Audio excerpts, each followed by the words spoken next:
Hello everyone, कैसे हैं आप सब। आई होप आप सब बढ़िया होंगे। तो आज हम प्री बोर्ड परीक्षा अभ्यास प्रश्न पत्र सेट बी देखने वाले हैं। सेट बी, ठीक है, हिंदी का आपका शुक्रवार जो है आप डेट वोट अपना सब डाल लीजिएगा, ठीक है। तो यहाँ पे आपका प्रश्न क्रमांक 1 आपका जो है उत्तर यहाँ पे आप लोग देखते चलिएगा पूरा का पूरा, ठीक है। और अपने पेपर में टिक लगाते चलिएगा, पेपर या कॉपी में जिसमें भी आप लोग लिख रहे होंगे उसमें आप लोग टिक लगाते चलिएगा या फिर लिखते चलिएगा, ठीक है। तो पहला का जो आपका उत्तर हो जाएगा वो Kalibangan is right answer, Kalibangan ही होगा। दूसरा क्या है, वी एस सुकथांकर कौन थे, तो संस्कृत विद्वान थे वी एस सुकथांकर। तीसरा हो जाएगा बौद्ध जो गांधार शैली है वो बौद्ध धर्म से संबंधित है, ठीक है। जो क्या कह सकते हैं, सिख धर्म के जो 10वें गुरु थे गुरु गोविंद सिंह ही थे। पांचवा है वो अकबर हो जाएगा, ठीक है। और छठवा जो है 1915 इज राइट आंसर, ठीक है। ये आप लोग पाँचों का पाँचों आप लोग आराम से लिख लीजिएगा वीडियो रोक के, ठीक है। चलिए आपका प्रश्न क्रमांक 2 का उत्तर, प्रश्न क्रमांक 2 की ओर हम आगे बढ़ते हैं, ठीक है। और अगर आपने अभी तक हमारे यूट्यूब चैनल सब्सक्राइब नहीं किया और टेलीग्राम चैनल ज्वाइन नहीं किया तो अभी कर लीजिए, क्योंकि अगर आप ऐसा नहीं करते हैं तो आपको काफ़ी कुछ ठीक है। तो चलिए प्रश्न क्रमांक 2 की ओर हम आगे बढ़ते हैं। आप लोग चैनल को सब्सक्राइब जरूर कीजिएगा ताकि हमारी आने वाली लेटेस्ट वीडियो आप तक जरूर पहुंच सके, ठीक है। हम सभी विषय का आपको अपलोड कराएंगे। अगर आपको अन्य विषय का चाहिए तो हमें कमेंट बॉक्स में बता सकते हैं आपको किसकी चाहिए, ठीक है। तो दूसरा है जो आपका क्या पूछा था, मोहनजोदड़ो का अर्थ, तो वो हो जाएगा मृतकों का टीला, ठीक है। दूसरा जो है शुद्ध पिटक। तीसरा अच्छा है। और चौथा अमुक्त मल्यात की जो रचयिता है वो कृष्णदेव राय है। चौथा जो है कपास हो जाएगा। और जो अवध को जो है बंगाल आर्मी की जो है पौधशाला कहा जाता है। और छठवा जो है पंडित जवाहरलाल नेहरू हो जाएगा, ठीक है, पंडित जवाहरलाल नेहरू, ठीक है। अब प्रश्न क्रमांक आपका 3 क्या कह रहा है, सही जोड़ी बनाइए, ठीक है, सही जोड़ी।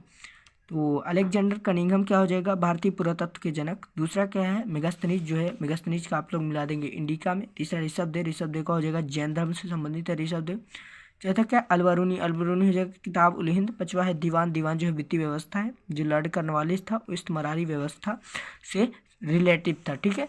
अब प्रश्न क्रमांक आपका जो 4 है, 4 क्या हो जाएगा, पहला जो 4 का हो जाएगा वृषभ, वृषभ यानी बैल, ठीक है।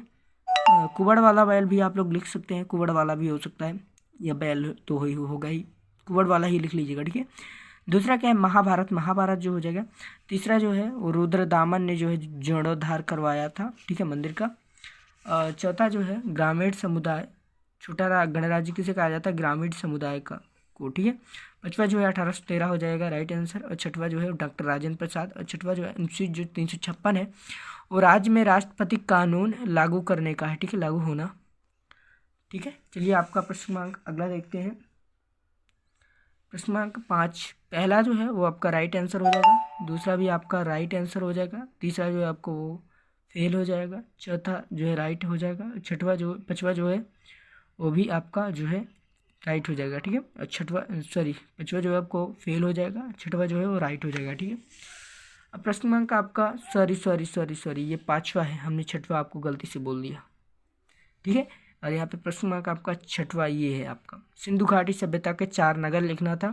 तो पहला हो जाएगा हड़प्पा, दूसरा मोहनजुदाड़ो, तीसरा चहुंदड़ो, चौथा कालीबंगा, ठीक है। प्रश्न क्रमांक आपका 7 है, जो वर्नियर का शिविर नगर से क्या आशय है वो वाला प्रश्न है आपका। प्रश्न क्रमांक 7, वर्नियर का शिविर नगर आशय उन नगरों से था जो अपने अस्तित्व और बने रहने के लिए राजकीय शिविर पर निर्भर थे। उसका विश्वास था कि राज की दरबार के आगमन के साथ अस्तित्व, ठीक है, चलिए आगे देखते हैं, में आते थे और इसके कहीं और चले जाने के बाद तेजी से पतनोन्मुख हो जाते थे, ठीक है। प्रश्न क्रमांक 8 क्या है, उल्लेमा, उल्लेमा इस्लाम धर्म के ज्ञाता थे। इस परिपाटी के संरक्षण होने के नाते इस्लाम धर्म से संबंधित धार्मिक, कानूनी और अध्यापन संबंधी जिम्मेदारी निभाते थे, ठीक है। प्रश्न क्रमांक आपका 9 क्या है, विजयनगर में शासन करने वाले राजवंश के नाम लिखना था। तो निम्नलिखित है, पहला क्या है, संगम वंश जो कि 1336 ईस्वी से 1485 तक राज किया। दूसरा है सुलभ वंश जो कि 1485 से 1505 ईस्वी तक राज किया। तीसरा क्या है, तुलुब वंश, तुलुब वंश 503 से 1503 से 1565 तक राज किया। अब जिन्स ए कामिल में कौन कौन सी फसलें उगाई जाती थी, तो पहला जिन्स ए कामिल में गन्ने, दलहन एवं पिस्ते जैसी फसलें उगाई जाती थी, ठीक है। प्रश्न क्रमांक आपका 11 का उत्तर देख लेते हैं, प्रश्न क्रमांक 11 का उत्तर, ठीक है। एवरीवन, हम यहाँ पे आपको एक मैप भी बताएंगे जिसमें मैप का संपूर्ण उत्तर रहेगा। आप लोग वीडियो को अंत तक देखिएगा, चैनल को जरूर सब्सक्राइब कीजिएगा बार बार कहने पर भी, ठीक है। आप लोग वीडियो को लाइक भी कर दीजिएगा, एक लाइक इसके लिए तो बनता है। हम आप लोग के लिए इतना कुछ मटेरियल प्रोवाइड करवाते हैं, ठीक है। जो 97 विद्रोह का नेतृत्व 1855 में साधु और कान्हू का नेतृत्व में हुआ था, ठीक है। प्रश्न क्रमांक आपका 12 क्या कह रहा है? 1857 का जो विद्रोह हुआ वो 10 मई 1857 को मेरठ, छावनी, बैरकपुर से प्रारंभ हुआ था। अब प्रश्न क्रमांक आपका 13 क्या कह रहा है? 13 अथवा है आपका, पहला गोलमेज सम्मेलन कहाँ हुआ था? तो पहला गोलमेज सम्मेलन कब और कहाँ हुआ था, ये प्रश्न है आपका। तो पहला गोलमेज सम्मेलन 12 दिसंबर 1930 को 30 से 10 जनवरी 1931 तक लंदन में आयोजित किया गया था। कहाँ किया गया था? लंदन में। प्रश्न क्रमांक आपका 14 क्या कह रहा है? संविधान सभा के जो प्रमुख सदस्य उनका नाम लिखना है, तो निम्नलिखित है। पहला राजेंद्र प्रसाद, दूसरा पंडित जवाहरलाल नेहरू, तीसरा भीमराव अंबेडकर, चौथा सरदार वल्लभ भाई पटेल। प्रश्न क्रमांक आपका 15 की ओर बढ़ते हैं, ठीक है। तो प्रश्न क्रमांक चलिए 15 की ओर बढ़ते हैं, देख लीजिए आप लोग प्रश्न क्रमांक 15। यहाँ पे आप लोग प्रश्न क्रमांक 15 देख सकते हैं। लोकतंत्र की सफलता के लिए गोविंद पंत ने कहा है कि व्यक्ति को आत्मानुशासन की कला का प्रशिक्षण लेना होगा। लोकतंत्र में व्यक्ति को अपने लिए कम और औरों के लिए ज़्यादा फिक्र होनी चाहिए। प्रश्न क्रमांक आपका 16 का अथवा है कि महाभारत को गतिशील ग्रंथ क्यों कहा गया है? तो महाभारत का विकास संस्कृत के पाठ के साथ ही समाप्त हो गया। शताब्दियों से इस महाकाव्य के अनेक पठांतर भिन्न भिन्न भाषाओं में लिखे गए। ये सब उस संवाद को दर्शाते थे जो इनके लेखकों, अन्य लोगों और समुदाय के बीच कायम हुए।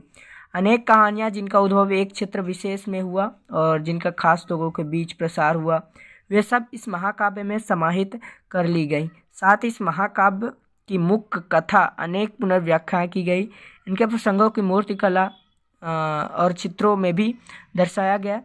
इस महाकाव्य में नाटकों और नृत्य कलाओं के विषय वस्तु ही प्रदान की गई, इसलिए महाकाव्य को गतिशील या प्रगतिशील ग्रंथ कहा जाता है। प्रश्न क्रमांक आपका 17 का उत्तर देख लेते हैं। जैन धर्म की शिक्षाएं। यहाँ पे आप लोग प्रश्न क्रमांक 17 का अथवा देख पा रहे होंगे। जैन धर्म की शिक्षाएं निम्नलिखित है। पहला क्या? कर्म प्रधानता एवं पुनर्जन्म में विश्वास। जो जैन धर्म को जो है प्रधानता देता है, कर्म को प्रधानता देता है तथा पुनर्जन्म में विश्वास करता है। कर्म का पुनर्जन्म के साथ सीधा संबंध है, ठीक है। त्रिरत्न क्या है? जैन धर्म में त्रिरत्नों का पालन करना मोक्ष प्राप्ति के लिए आवश्यक बताया गया है। ये त्रिरत्न निम्नलिखित है। पहला क्या है? सम्यक दर्शन, दूसरा सम्यक ज्ञान, तीसरा सम्यक चरित्र, ठीक है। तीसरा क्या है? पंच महाव्रत। महावीर ने जैनियों को 5 महाव्रतों का उपदेश दिया था। महावीर के 5 व्रत निम्नलिखित थे। पहला क्या है? अहिंसा, दूसरा असत्य, तीसरा अस्तेय, चौथा अपरिग्रह, पांचवा ब्रह्मचर्य, ठीक है। प्रश्न क्रमांक आपका 18 क्या कहलाता है? क्या कहता है? अथवा अमरनायक प्रणाली जो है विजयनगर की प्रमुख राजनीतिक खोज थी।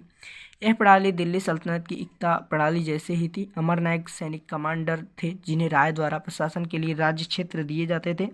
अमरनायक उन क्षेत्रों में किसानों, शिल्पकारियों, व्यापारियों से भू राजस्व तथा अन्य कर वसूला करते थे। अमरनायक राजस्व का कुछ भाग अपने व्यक्तिगत उपयोग तथा घोड़ों और हाथियों के दल के रखरखाव के लिए अपने पास रख लेते थे। यह दल विजयनगर शासक को एक प्रभावी सैनिक शक्ति प्रदान करने में सहायक होते थे। इसलिए मदद से इन्होंने दक्षिण भारत पर नियंत्रण रखा। राजस्व का कुछ हिस्सा मंदिरों और सिंचाई के साधनों के रखरखाव के लिए खर्च किया जाता था, ठीक है। प्रश्न क्रमांक आपका 19 क्या कहता है? 1857 के विद्रोह का संदेश आम आदमी और औरतें ले जा रहे थे। कहीं कहीं धार्मिक लोगों ने भी 1857 के विद्रोह का संदेश फैलाया। जैसे मेरठ के एक फकीर हाथी पर सवार हो जाता था। कई सिपाही उनसे बार बार मिलते थे। 1857 का विद्रोह मेरठ की छावनी में 10 मई 1857 की दोपहर में शुरू हुआ। इसके बाद यह तेजी से घुड़सवार सेना में फैल गया और जल्द ही पूरे शहर में अपनी चपेट में ले लिया। भारतीय विद्रोह, जिसे सिपाही विद्रोह या प्रथम स्वतंत्रता संग्राम भी कहा जाता है। प्रश्न क्रमांक आपका 20 क्या कह रहा है? महाजनपदों की प्रमुख विशेषताएं लिखिए। तो 6ठी शताब्दी सायूपू में 16 महाजनपद से प्रत्येक शासन का एक राजा था, परंतु गढ़ और संघ के नाम से विख्यात इन राज्यों पर कई लोगों के समूह का शासन था। दूसरा क्या? शासकों का काम किसानों और व्यापारियों तथा शिल्पकारों से कर तथा भेंट की वसूली करने का था। तीसरा क्या है? महाजनपदों के राजा धन जुटाने के लिए पड़ोसी राज्यों पर आक्रमण करना भी विधि सम्मत समझते थे। चौथा क्या है? इन राज्यों में अस्थायी सेनाओं और नौकरशाही तंत्र का विकास धीरे धीरे हुआ। कई राज्य सेना के लिए दूसरे राज्यों पर निर्भर थे, ठीक है। आपका प्रश्न क्रमांक 21 क्या है? गुरु नानक जी के उपदेश लिखना है। तो गुरु नानक ने निर्गुण भक्ति का प्रचार किया। इन्होंने धर्म के सभी बाहरी आडंबरों का खंडन किया, जैसे यज्ञ, अनुष्ठानिक स्नान तथा मूर्ति पूजा। यहाँ पे आपका दूसरा है, उन्होंने हिंदू और मुसलमानों के धर्म ग्रंथों को भी नकारा। इसलिए तीसरा क्या है, उनके सब परम पूर्ण रब परमात्मा का कोई लिंग आकार नहीं था।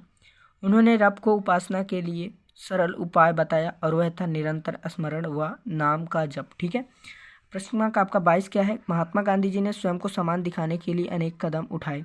यहाँ पे महात्मा गांधी ने स्वयं को समान लोगों जैसा दिखाने के लिए लगभग 1 वर्ष तक देश के विभिन्न भागों का भ्रमण किया। गांधी जी प्रथम महत्वपूर्ण सार्वजनिक उपस्थिति फरवरी 1916 ईस्वी में बनारस हिंदू विश्वविद्यालय के उद्घाटन समारोह में हुई। दूसरा, समान जनों के साथ गांधी जी की पहचान उनके वस्त्रों के रूप से झलकती थी। ठीक है। तीसरा क्या है, 1921 ईस्वी में गांधी जी दक्षिण भारत की यात्रा के दौरान उन्होंने अपना सिर मुड़वा लिया था और गरीबों के साथ तादात्म्य स्थापित करने के लिए सूती वस्त्र पहनने लगे थे।